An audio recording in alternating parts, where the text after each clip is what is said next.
নমস্কার বন্ধুরা, আজ আমি বানাচ্ছি একটি নতুন রেসিপি ডিম আর আলু দিয়ে। রেসিপিটা একদমই ইউনিক, আপনারা দেখুন, নিশ্চয়ই ভালো লাগবে। প্রথমে প্রেসার বসিয়ে দিয়েছি, তার মধ্যে জল দিলাম, এর মধ্যে দিচ্ছি আলু সেদ্ধ করতে।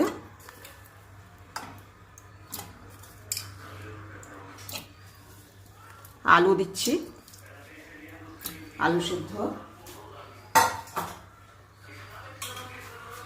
ডিমগুলো আমি আগে ধুয়ে নিয়েছি, এখন বসিয়ে দিচ্ছি এর মধ্যে ডিম।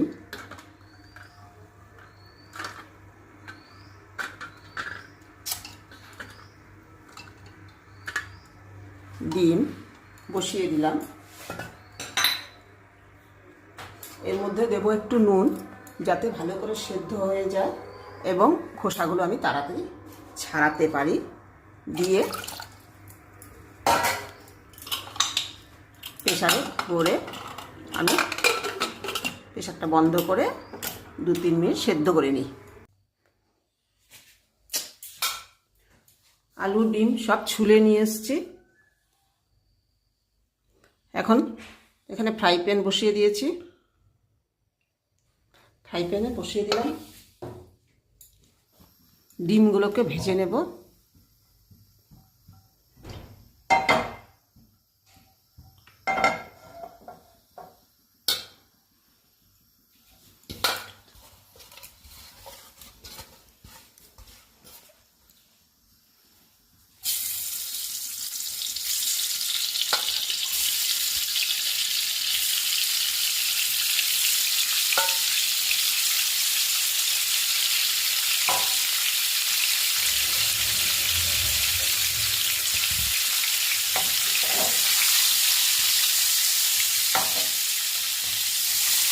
ডিমগুলোকে ভেজে নিচ্ছি। এখানে আলু সিদ্ধ করে নিচ্ছি, এটাকে আমি ম্যাশার দিয়ে আলুগুলো চটকে নেব। ভালো করে চটকে নিচ্ছি ম্যাশার দিয়ে।